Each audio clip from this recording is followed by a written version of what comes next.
Buenas tardes. ¿Me confirman si se ve la presentación, por favor?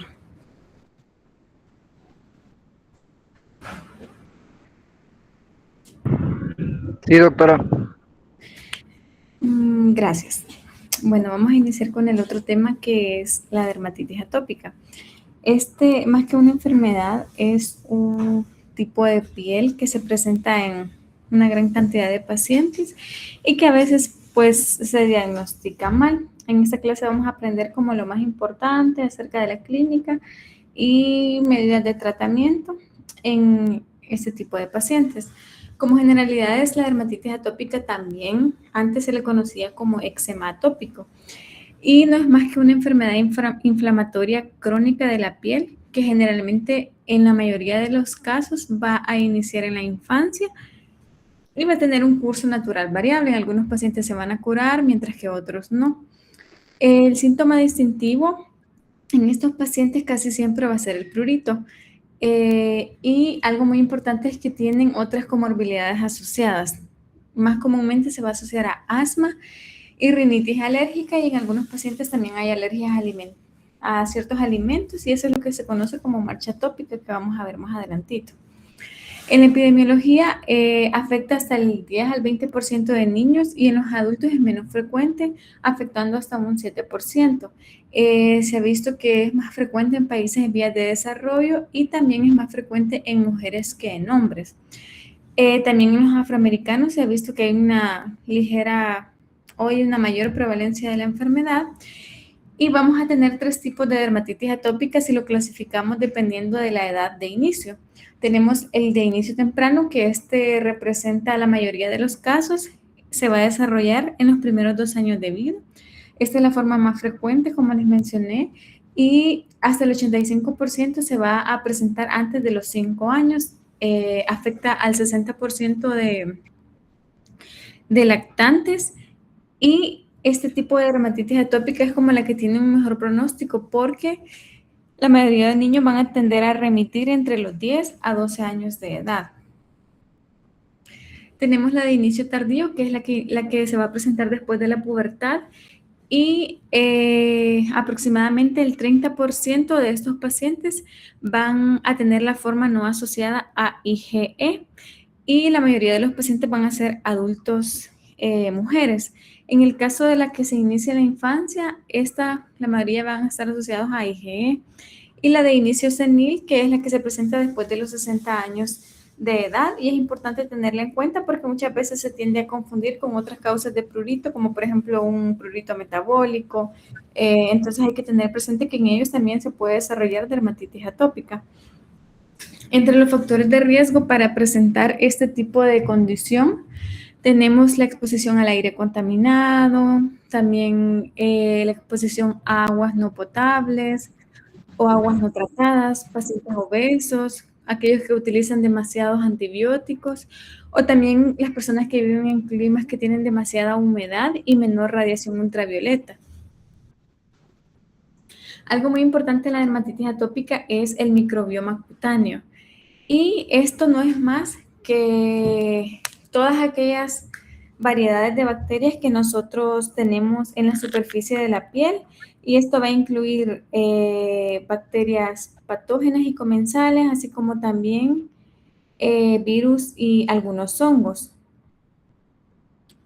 Más del 90% de los pacientes con dermatitis atópica tienen su piel colonizada por Staphylococcus aureus. ¿Y qué es lo que va a producir este exceso de Staphylococcus aureus? Nos va a alterar el manto ácido de la piel, que no es más que aquella fina capa que protege la piel, que va a estar compuesta por sebo, por sudor, por células muertas y que tiene su pH ácido alrededor de 3.5 a 5.5 y esto en sí actúa como una barrera en una persona con su piel sana. También esto nos va a condicionar a que si se altera el manto ácido, entonces también va a haber una disminución de los péptidos antimicrobianos y esto va a alterar todo el medio de las citocinas en la piel con dermatitis atópica. La mayoría de los pacientes con dermatitis atópica tienen una gran carga genética. Y como mencioné, va a estar asociado con otros trastornos como el asma, rinitis alérgica y alergias alimentarias. Por eso es muy importante que siempre que veamos un paciente con dermatitis atópica, al hacer la historia clínica, preguntemos si ese niño se enferma mucho de las vías respiratorias, si ha tenido alguna crisis de asma o si es alérgico a ciertos tipos de alimentos. Y en la patogénesis tenemos dos vías biológicas. Una que va a ser la disfunción epidérmica, o sea que, como les mencioné anteriormente, se altera toda la barrera cutánea y esto favorece para que se presenten las lesiones porque altera esa homeostasis de la piel y lo vamos a ver mejor en un esquema más adelante. Y también influyen las respuestas inmunitarias innatas o adaptativas que van a estar alteradas ante los microbios, ante los alergenos, estrés o irritantes. Todo esto que les acabo de mencionar nos va a dar como resultado una alteración en la función de barrera cutánea. ¿Cuáles van a ser las causas de esta alteración? Que va a haber una alteración en los genes, principalmente de la queratina, de la filagrina, que es uno de los principales que nos ayuda a mantener esa humectación o hidratación de la piel que hace falta en los pacientes con dermatitis atópica, y la loricrina. También esto nos va a llevar, como van a estar alterados todos estos genes que son esenciales para mantener la correcta función de la piel, entonces nos va a llevar a que van a haber niveles reducidos de ceramida, por eso estas pieles de estos pacientes son bien secas, y va a haber un aumento de la actividad de las enzimas proteolíticas endógenas, y todo esto lo que nos va a llevar es a un aumento de la pérdida de agua transepidérmica. Por eso es que en estos pacientes uno de los pilares del tratamiento es sustituir esa humectación de la piel con cremas que contengan muchas ceramidas. Y este es el esquema que les mencionaba, que es bien bonito porque prácticamente resume toda la fisiopatología de la dermatitis atópica. Tenemos que hay factores del medio ambiente que nos van a alterar la barrera cutánea. Por ejemplo, en los pacientes con dermatitis atópica, como la piel está más seca, tiende a picar, el paciente se rasca, se altera la barrera cutánea y se activan diferentes respuestas inmunitarias ante diferentes estímulos, como por ejemplo una alteración del microbioma cutáneo porque hay un aumento del Staphylococcus aureus ante ciertos alergenos o irritantes. Y esto nos lleva a un deterioro en la función de barrera del estrato córneo, que es el estrato más externo de la piel.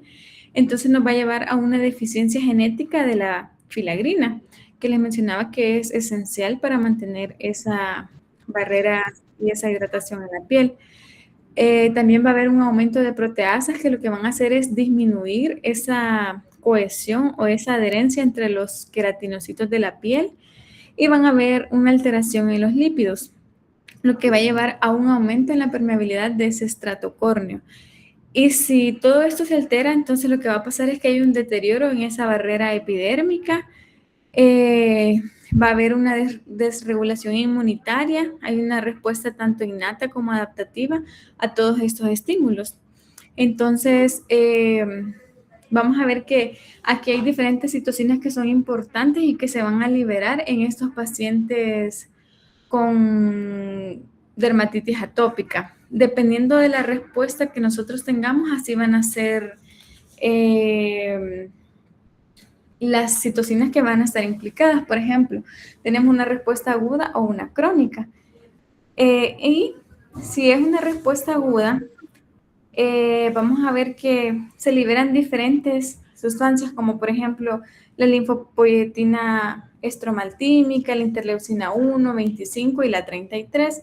Y esto nos da la respuesta aguda, en donde es una respuesta a predominio de TH2. Vamos a tener interleucina 4, 5, 13, 31 y un aumento de la IgE. Y si es crónico, ya la respuesta es a predominio de TH1, TH17 y TH22. Como les mencioné, la dermatitis atópica tiene una gran influencia genética. Hay más de 80 genes que van a estar asociados, pero lo más importante es la pérdida de función de la filagrina y ese desequilibrio que se produce entre las actividades de la proteasa y el inhibidor de la proteasa. Entonces, se produce ese desequilibrio, lo que va a llevar a una pérdida de la cohesión entre los queratinocitos. Y esto una vez la marcha atópica, que es lo que siempre debemos de tener presente en los pacientes con dermatitis atópica. La mayoría de los pacientes no solo va a tener lesiones en piel, sino que va a ir desarrollando las otras manifestaciones a medida va pasando el tiempo. Lo más común es que inicien con la dermatitis atópica, que luego refieran que el niño es alérgico a ciertos alimentos, después el paciente empieza a tener alguna crisis de asma y por último se va a desarrollar la rinitis alérgica. En la inmunopatología de la dermatitis atópica, vamos a ver que dependiendo de la apariencia clínica y de la duración de la enfermedad, la vamos a dividir en 3 tipos. Una que va a ser la dermatitis atópica no lesional, las lesiones agudas de la dermatitis atópica, que es aquella que tiene 3 o menos, o que dura 3 o menos días, y las lesiones crónicas, que son aquellas que duran más de 3 días. En la dermatitis atópica, como mencioné, hay un gran papel de las citoquinas que van a actuar o que son responsables de las lesiones que se presentan, porque en estos pacientes hay un aumento en la expresión local de las citocinas. Y una diferencia clave muy importante entre una piel normal y una con dermatitis atópica es que los queratinocitos epidérmicos de la dermatitis atópica van a expresar esa linfopoietina estromal-tímica y la interleucina 33. Las lesiones cutáneas de la dermatitis atópica, tanto no lesional y aguda, se asocian con la expresión de todas estas citoquinas que estamos viendo en la presentación. También tenemos que la linfopoietina estromal-tímica, la interleucina 4 y la 13 van a ser las citocinas más potentes que están reguladas por la expresión de la filagrina en los queratinocitos. Y esto va a condicionar a que el paciente presente una mayor penetración en su piel de los alergenos y microbios que se presentan en esos pacientes con dermatitis atópica, porque como su función de barrera cutánea está alterada, entonces hay una mayor predisposición a esto. En cuanto a la base del prurito que se presenta en la dermatitis atópica, como mencioné, esta es una de las principales sintomatologías que el paciente va a referir o una de las principales quejas, y el paciente al examinar la piel lo que vamos a observar son excoriaciones lineales, costras hemáticas, y por eso es muy importante en estos pacientes controlar ese prurito, y una interleucina que es la principal que participa en el prurito es la interleucina 31. Esa apréndansela muy bien. En cuanto a las características clínicas, vamos a ver que dependiendo de la etapa que nosotros estemos viendo, así van a ser las lesiones que el paciente presenta. Si es una lesión aguda, lo que más comúnmente se observan son papulovesículas muy eritematosas, que a veces pueden tener costras puntiformes, ya sea hemáticas o melicéricas si está sobreinfectado. Y en algunos casos de infección activa, pues también vamos a observar que hay pus. Y si son subagudas o crónicas, lo que vamos a observar son escamas, excoriaciones, sobre todo lineales, y liquenificación, que es ese aspecto engrosado de la piel. En los pacientes con piel oscura hay que tener en cuenta que en ellos hay una mayor acentuación folicular. También podemos observar pápulas aplanadas en las áreas donde hay liquenificación, y también este tipo de pacientes tienen una mayor tendencia a la hiperpigmentación. También otro aspecto importante es la topografía en pacientes con dermatitis atópica, porque dependiendo de la edad, así va a ser la topografía. En los lactantes es más común observar las lesiones en cabeza, en piel cabelluda, en mejillas, en los codos y en rodillas, mientras que en un niño ya escolar o preescolar, las lesiones ya no van a predominar en la cabeza o en mejillas ni en piel cabelluda, sino que va a ser más que todo a nivel de cuello, a nivel de fosas popliteas, fosas antecubitales y a nivel de tobillos. Y en un adulto va a ser más común Siempre, al igual que los preescolares, en cuello, en áreas de flexión, en cuello, fosas antecubitales y en regiones maleolares o fosas popliteas.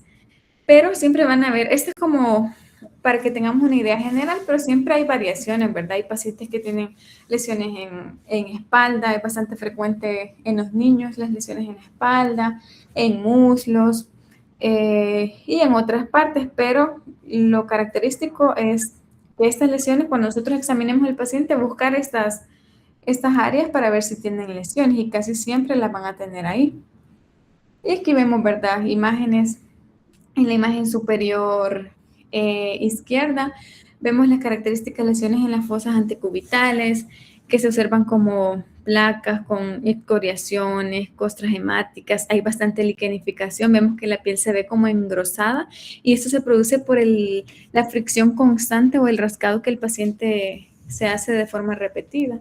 También vemos en un niño las lesiones en las mejillas o en muñecas, en dorso de manos. En los pacientes con dermatitis atópica también es común observar otras condiciones asociadas, como vamos a ver más adelante en el cuadro para que podamos ver los criterios diagnósticos. Es muy común observar ictiosis vulgar en estos pacientes, que es la primera imagen que vemos a la izquierda, queratosis pilaris, que es también la imagen de en medio, o una hiperlinearidad en las palmas. Por eso es importante revisar las palmas, para que nosotros, digamos, si vemos las lesiones en piel, buscar si el paciente tiene esos otros hallazgos y si ya tiene varios criterios, pues no hay duda de que se trata de una dermatitis atópica. También hay hallazgos no cutáneos en estos pacientes y es lo que mencioné, las alergias alimentarias, asma y rinitis alérgica. También podemos tener complicaciones a la cabeza, una infección bacteriana, como mencioné, el 90% de estos pacientes están colonizados en gran medida por Staphylococcus aureus, más de lo que una piel normal tendría. Entonces, este va a ser el agente más común que va a causar infecciones. Y también podemos tener otros indicadores de infección bacteriana secundaria, que en estos casos sí necesitamos utilizar antibióticos, como por ejemplo cuando vemos placas erosivas, costras melicéricas, si el paciente tiene foliculitis asociada o pústulas que sean dolorosas o múltiples. En todos estos casos se recomienda el uso de antibióticos. Primero podemos intentar con antibióticos tópicos y si no responde, pues ya tocaría iniciar antibiótico sistémico. También son comunes las infecciones virales. La complicación viral más grave que se puede presentar en estos pacientes es el eczema herpético y este lo vamos a observar como pequeñas vesículas rodeadas de eritema y que van a ser, dependiendo de la etapa en la que encontremos, pueden estar cubiertos por una costra hemática o melicérica. Es importante tener presente este diagnóstico porque el tratamiento, aunque dice que es herpético, es nada más por el tipo de lesión, pero no es que se trate de una infección por herpes, sino que aquí el tratamiento va a ser a base de Dapsona. Y también hay mayor predisposición a adquirir virus Coxsackie. Sobre todo se va a presentar como vesículas o pápulas en manos y pies que van a asemejar una enfermedad mano-pie-boca y generalmente se puede dejar que evolucione por sí solo porque no ocasiona ninguna secuela y es autorresolutivo. También pueden haber problemas oculares. Lo que se observa con mayor frecuencia es una blefaritis crónica, pero también puede haber dermatitis en párpados o una queratoconjuntivitis atópica, pero esta va a ser generalmente bilateral. Y en algunos pacientes puede haber conjuntivitis primaveral, puede haber queratocono por el rascado frecuente de los ojos que presentan algunos pacientes esa sensación de prurito a nivel ocular. Y en pacientes con dermatitis atópica grave y de larga evolución puede llegar a desarrollarse cataratas hasta en el 21% de estos pacientes. También, como la barrera cutánea está alterada, estos pacientes son más sensibles a cualquier agente externo. Entonces, es más común observar una dermatitis irritativa en manos, también dermatitis vesicular palmar o palmoplantar que va a ser crónica y recurrente, o sea que la va a estar presentando más de un episodio. O puede haber una dermatitis exfoliativa en donde el paciente presenta un gran eritema y una descamación bastante notoria. Y este cuadrito quizás es de lo más importante de la clase porque aquí podemos ver los criterios para el diagnóstico de la dermatitis atópica. Tenemos criterios mayores que son 4 y criterios menores que vemos que son un gran montón. Para el diagnóstico es necesario que estén presentes 3 o más criterios mayores y 3 o más criterios menores, o sea que necesitamos por lo menos 6 criterios para poder hacer el diagnóstico. Y de esos 6, 3 deben de ser mayores. En los criterios mayores, a la cabeza, como mencioné, el síntoma predominante va a ser el prurito. Entonces, ese va a ser un criterio mayor. También otro criterio mayor es la morfología y la distribución de las lesiones. En este caso, como mencioné, dependiendo de la edad, así va a ser la distribución. En los adultos, lo más común es observar la clanificación en las áreas de flexión. Si son niños o jóvenes, buscar afección en cara, en flexuras y en superficies de extensión, o puede haber una combinación de estos patrones. Por eso es que les mencionaba que no es estricto que en los niños solo en la cara, sino que hay que buscar si están presentes en las áreas topográficas más comunes. Otro patrón, otro criterio muy importante es el carácter crónico y recidivante. ¿Por qué? Porque los pacientes con dermatitis atópica tienen esa característica que presentan sus crisis, sobre todo cuando hay mucho calor, cuando sudan mucho y hacen deporte y sudan mucho, la dermatitis atópica se exacerba, entonces llegan periodos donde ellos mejoran, ya sea porque el clima se pone un poquito más fresco o porque están bajo aire acondicionado, entonces van a mejorar y van a presentar periodos así de remisión, exacerbación. Y otro criterio mayor importante es la historia personal o familiar de atopia, porque casi todos van a tener el antecedente de al menos un familiar que tiene lesiones o que ha tenido lesiones similares. Y en los criterios menores, como vemos, son bastantes, solo necesitamos 3 de estos para poder hacer el diagnóstico. El paciente, además de lo que mencioné anteriormente, puede tener una cerosis o piel seca, ictiosis, puede tener, si tomamos niveles séricos de inmunoglobulina E, van a estar elevados, edad precoz de comienzo, tendencia a una a mayores infecciones cutáneas, también tienen mayor tendencia a la dermatitis que les expliqué anteriormente, a un eczema de pezón, queilitis, los problemas oculares que hablamos, queratoconos, cataratas. Algo muy importante es el pliegue infraorbitario de Denny-Morgan, que es un pliegue muy acentuado en el párpado inferior. No les puse la imagen, pero es una exageración del pliegue del párpado inferior. Tenemos también las intolerancias a ciertos tipos de piel. Hay una mayor tendencia a una pityriasis alba porque la piel es también más seca. Y en fin, muchos otros criterios que tenemos que tenerlos muy presentes. Como diagnósticos diferenciales a la cabeza, una dermatitis por contacto en manos o en cualquier parte del cuerpo, dermatitis seborreica, una sarna por escabiosis, una psoriasis, una ictiosis, queratosis pilar. En cuanto al curso clínico, todos los casos que comiencen en la niñez generalmente van a ser leves y el 80% va a remitir entre los 10 a los 12 años. En algunos pacientes estos síntomas pueden persistir o pueden reaparecer en la edad adulta. Y en pacientes adultos que hayan tenido una dermatitis infantil que estuvo en remisión durante varios años, es muy común que observemos dermatitis en las manos.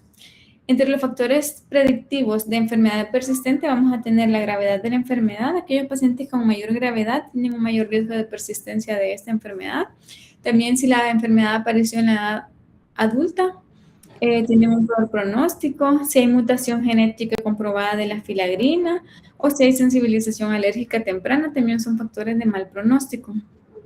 En el tratamiento, algo muy importante es educar al familiar o al paciente, si ya es un adulto, sobre esta enfermedad, explicarles que es una enfermedad que no tiene, si es un adulto, pues que no tiene cura, y si es niño, explicar que puede llegar a curarse entre los 10 a 12 años de edad. pero se tienen que tener ciertas medidas para mantener en remisión o que la piel esté en óptimas condiciones. A la cabeza, la adecuada hidratación de la piel. Si no hay mejoría con medidas locales, se puede utilizar terapia farmacológica. Es importante identificar y eliminar los factores desencadenantes como irritantes, alergenos o si suda mucho el paciente, no mandarlo a jugar o a clases de educación física a mediodía, porque eso le va a desencadenar lesiones. También el control de los agentes infecciosos, incluso los factores emocionales y estresantes, he visto que pueden desencadenar las lesiones. En la terapia tópica, a la cabeza vamos a tener los emolientes. Estos se consideran la piedra angular del tratamiento y se utilizan para restaurar esa barrera cutánea anormal que se produce por la deficiencia de filagrina, ya que hay una disminución en los niveles del factor epidérmico humectante. Y lo que va a hacer el emoliente es que nos va a restaurar esa barrera cutánea a nivel del estrato córneo y disminuir la necesidad de utilizar terapias farmacológicas como los glucocorticoides. Es importante explicar al familiar que no solo deben de aplicarlo una vez, sino que deben de ser por lo menos 3 a 4 veces al día y que el momento ideal para aplicarlo es inmediatamente después del baño, cuando la piel todavía está un poco húmeda. Si nosotros combinamos el emoliente con la urea, podemos obtener mejores resultados siempre y cuando no, en la piel del paciente no haya muchas excoriaciones o heridas, por decirlo así, porque la urea a veces puede arder un poco. Pero si es un paciente que está estable, podemos indicar urea porque es un queratolítico, entonces va a mejorar la penetración del emoliente. Podemos utilizar humectantes en loción, crema o ungüento. También la vaselina simple se ha visto que es muy eficaz en estos pacientes, sobre todo cuando tienen lesiones que están muy eczematosas. Se ha descrito también un método que es de remojar y frotar, pero este nada más se recomienda en casos de enfermedad recalcitrante y que no responde a otros tratamientos. Y esto consiste básicamente en que se remoja una toalla y se aplica sobre la piel para mantener la humectación, pero hay que tener cuidado porque el uso excesivo de apósitos húmedos puede generar maceración y por lo tanto una infección secundaria. Por eso este no es una primera línea de tratamiento.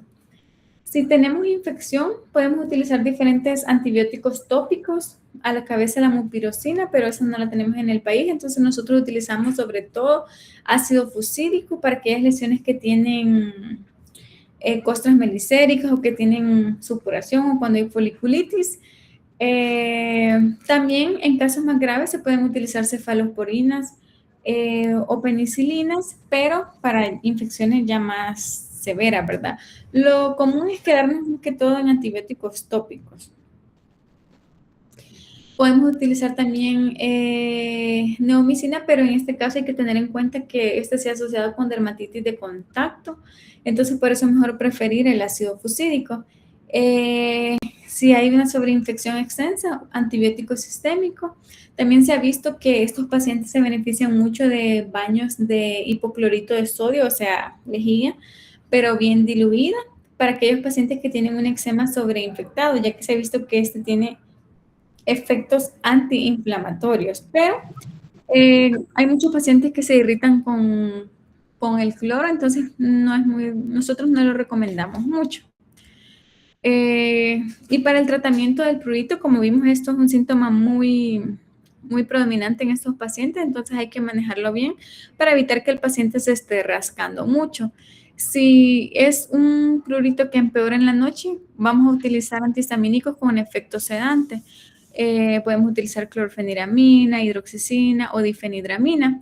También se ha visto que si estos antihistamínicos no dan mucho efecto, podemos utilizar la doxepina, que tiene efectos antidepresivos tricíclicos y también bloquea receptores de histamina H1 y H2. Pero primero hay que utilizar los antihistamínicos más comunes, ¿verdad? Otra terapia que es muy importante en estos pacientes son los esteroides tópicos.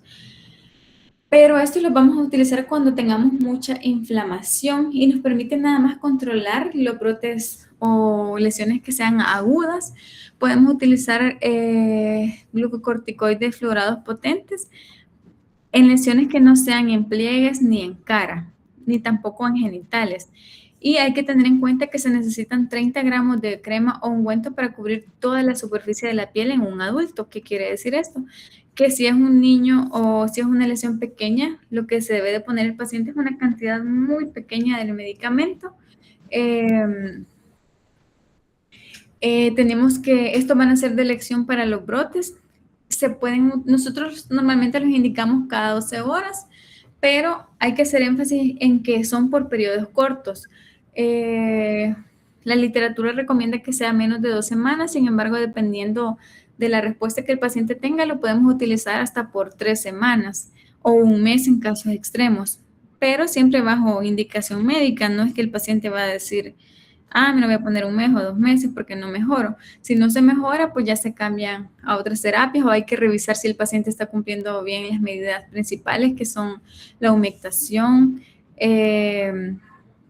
Para prevenir recaídas se puede dejar como mantenimiento el esteroide aplicándolo 1 o 2 veces a la semana donde las lesiones salen. Y en lesiones exudativas es mejor utilizar cremas o emulsiones, y si son lesiones crónicas donde hay liquenificación, mejor utilizar pomadas o ungüentos. Podemos utilizar esteroides de potencia ultra alta 2 veces al día, pero por periodos cortos de 2 semanas, como mencioné, en áreas liquenificadas, o podemos, en estos de potencia ultra alta tenemos el propionato de clobetasol, y podemos utilizar de potencia media si la lesión no es tan inflamatoria. Y como es de potencia media, lo podemos utilizar por un poco más de tiempo, sobre todo en aquellas dermatitis atópicas crónicas. Los factores que van a influir en la potencia de los esteroides tópicos y de los factores o de los riesgos secundarios son factores propios del huésped, es decir, si se trata de un niño, de un anciano o de un adulto, el estado de inflamación de la piel, si hay mucha inflamación, utilizar un esteroide de mayor potencia, también la ubicación anatómica de la piel tratada, si es en cara o en pliegue, no vamos a utilizar esteroides de alta potencia. Y las diferencias individuales en el metabolismo cutáneo o sistémico también influyen en esto, la estructura molecular del compuesto, el vehículo en el que se ha elaborado, la cantidad de medicamento aplicado, la duración de la aplicación y la oclusión, ya que si utilizamos oclusión o una gran cantidad de medicamento, podemos tener mayores efectos adversos. Entre los efectos secundarios de los corticosteroides tenemos a nivel sistémico, si los utilizamos por demasiado tiempo y a grandes cantidades, podemos llegar a suprimir el eje hipotálamo hipoficiario suprarrenal, y a nivel local, lo más común es que van a presentarse estrías, atrofias de la piel, una dermatitis perioral, y si se usa en la cara podemos desencadenar un acné o exacerbar la rosácea si es que existiera. Podemos utilizar otros medicamentos que son los inhibidores tópicos de la calcineurina. Estos tienen la ventaja que, a diferencia de los esteroides, no nos van a producir esos efectos adversos. Aquí tenemos el tacrolimus y el pimecrolimus tópico. Estos son inmunomoduladores no esteroideos. A una concentración de 0.03% lo podemos utilizar en una dermatitis atópica moderada a grave. Y si es al 0.1%, lo podemos utilizar en adultos y en niños a partir de los 16 años. Y el del 0.03% lo podemos utilizar a partir de los 2 años. Y el pimecrolimus, el 1%, también lo podemos utilizar, pero este no está disponible en el país. Así que nosotros solo utilizamos el tacrolimus. También tenemos otros como el crisaborol, que este es un inhibidor tópico de la fosfodiesterasa 4. Se puede utilizar en dermatitis atópica leve o moderada en niños mayores de 2 años. Lo que hace es que disminuye la producción de las citocinas proinflamatorias que están implicadas en la dermatitis atópica, y esta es una opción no esteroide que también es eficaz. Podemos utilizar también el alquitrán de hulla. Este tiene efectos antipruriginosos y antiinflamatorios. Lo podemos utilizar en forma de shampoo cuando hay afección de la piel cabelluda, pero es importante tener en cuenta que no lo debemos de utilizar en casos de inflamación muy aguda porque puede irritar más la piel, y como efecto secundario nos puede producir foliculitis y fotosensibilidad. También podemos utilizar, ya en casos muy extremos, la fototerapia, tanto UVE como UVA, de banda ancha o de banda estrecha. Lo que hace la fototerapia es que actúa sobre las células epidérmicas y los eosinófilos, que son los objetivos, y lo que hace es que ejerce un efecto inmunosupresor, pero algo importante es que no lo debemos de utilizar en niños menores de 12 años. Lo podemos utilizar con soralenos o sin soralenos, que son otros componentes que se utilizan para diversas enfermedades como el vitiligo o también para dermatitis atópicas graves o generalizadas. Esta es importante mencionarla porque no la vamos a utilizar en todos los pacientes, sino en aquellos casos que son muy recalcitrantes y que no han respondido a todos los tratamientos que he mencionado anteriormente. Puede tener muchos efectos adversos como eritema, dolor, prurito o pigmentación a corto plazo, y a largo plazo un envejecimiento prematuro, y hay un aumento en la incidencia de cáncer de piel. La decisión para iniciar el tratamiento sistémico va a depender de la gravedad, de la respuesta que el paciente presentó a la terapia tópica, de la adherencia que haya presentado a otros tratamientos previos y del impacto que tiene la dermatitis atópica en la calidad de vida.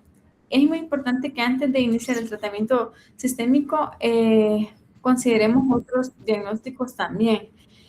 Una de las últimas opciones de tratamiento que podemos tener es el uso de biológicos. El único que está aprobado para la dermatitis atópica es el dupilumab, que es un anticuerpo monoclonal.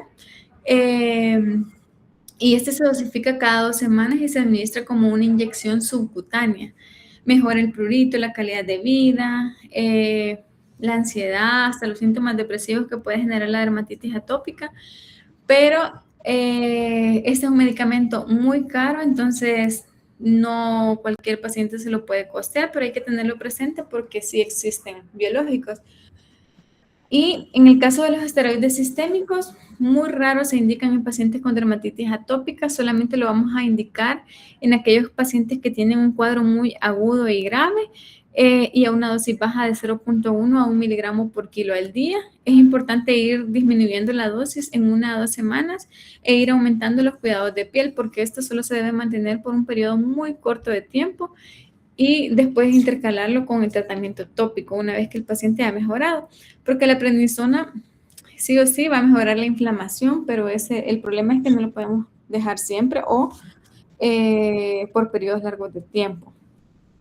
Tenemos otros medicamentos como la ciclosporina, que este es un inmunosupresor que va a inhibir la calcineurina y es útil en pacientes con dermatitis atópica grave refractaria. Igual hay que utilizarlo por un periodo corto de tiempo. Se utiliza una dosis de 5 miligramos por kilo a corto y largo plazo. Pero en realidad solo va a ser para casos también que no hayan respondido a las otras terapias. Es importante tener en cuenta de que este medicamento puede producir efectos secundarios como elevar la creatinina sérica, también puede alterar o no se debe usar en pacientes con insuficiencia renal, puede dar lugar a una hipertensión o también interactuar con otros medicamentos. Otro medicamento es el antimetabolito, que es el metotrexato, que este tiene un efecto muy importante como inmunomodulador, ya que inhibe la síntesis de citocinas inflamatorias y por lo tanto va a tener efectos en la dermatitis atópica también. Pero solo se va a reservar para casos con dermatitis atópica que sea recalcitrante o que no responden a otros tratamientos. Tenemos el micofenolato de mofetilo, que es otro medicamento que es un inhibidor de la síntesis de purinas. Tiene efectos también antiinflamatorios y se va a utilizar para aquellos casos refractarios. Podemos utilizarlo a una dosis de 2 gramos al día por periodos cortos de tiempo como monoterapia, y esto va a ayudar a eliminar las lesiones cutáneas en aquellos adultos con dermatitis atópica resistente, y también lo podemos utilizar después de que hicimos la inducción con ciclosporina para prevenir nuevos brotes. También tenemos la satioprina, que tiene un efecto también antiinflamatorio y antiproliferativo, igual solo para dermatitis atópica grave, pero hay que tener en cuenta que puede producir una mielosupresión, por lo tanto hay que siempre dejar exámenes antes de indicarlo y asegurarnos de que el paciente no tiene un problema hematológico de base. También podemos utilizar probióticos. Se ha visto que la administración perinatal de probióticos a base de Lactobacillus rhamnosus ha ayudado a prevenir dermatitis atópica en niños o en niños que tienen riesgo, por ejemplo, si su madre tiene dermatitis atópica, es importante tener en cuenta esto porque ayuda a prevenir dermatitis atópica en estos pacientes. También se puede indicar en pacientes que ya tienen dermatitis atópica, pero los probióticos son bastante caros y se necesitan muchos meses de tratamiento para poder ver el efecto. También podemos indicar vitamina D. Esta lo que hace es que normaliza la respuesta inmunitaria y aumenta la expresión de ciertos péptidos antimicrobianos en la dermatitis atópica. La utilizamos a una dosis de 1000 unidades internacionales al día. Lo podemos indicar también, bueno, viene de 1000 unidades y lo podemos indicar a una dosis de 4000 unidades al día durante 3 semanas. Y aquí podemos ver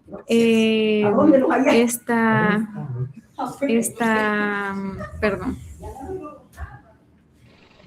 Aquí podemos ver esta tablita en donde básicamente se resume por escalones los tratamientos de la dermatitis atópica, también dependiendo si es un niño o si es un adulto y dependiendo de la gravedad de la dermatitis atópica.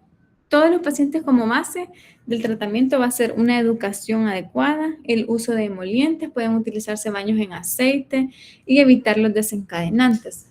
En estos pacientes también podemos utilizar baños coloidales si la piel está muy dañada con avena molida y agua, y esto se ha visto que disminuye la inflamación.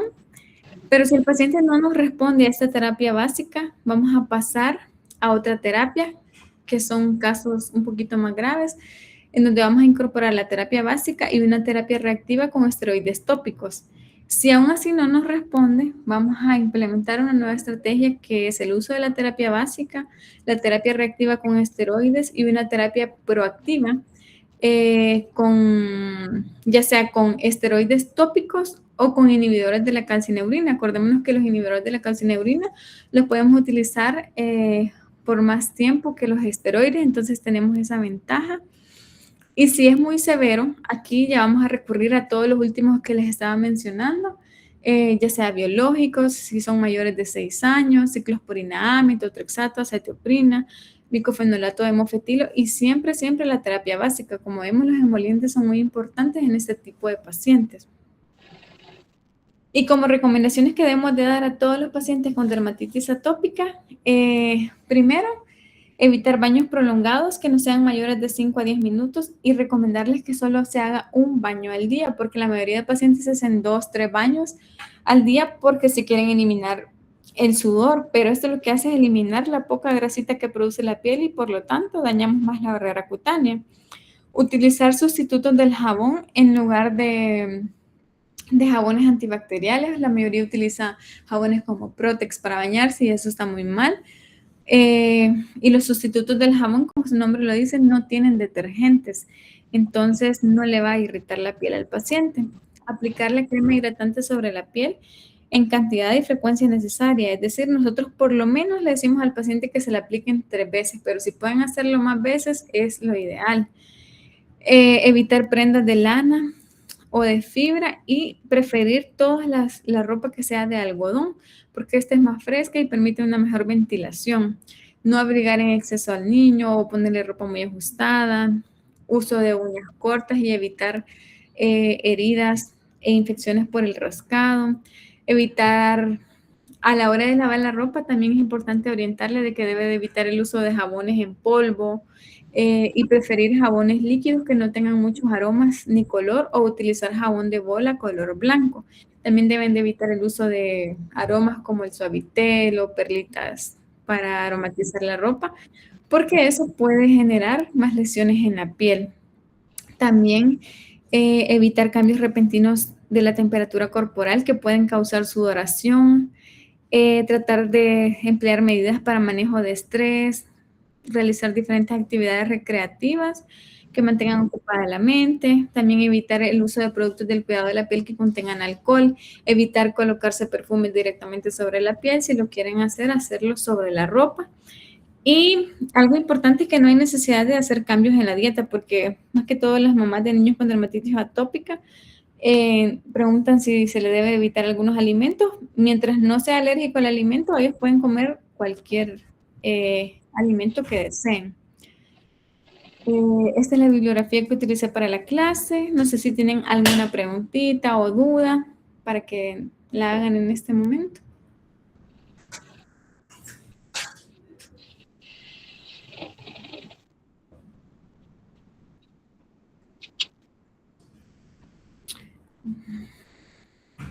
Bueno, si no hay preguntitas, entonces quedamos hasta aquí y nos vemos el otro martes para seguir con los seminarios.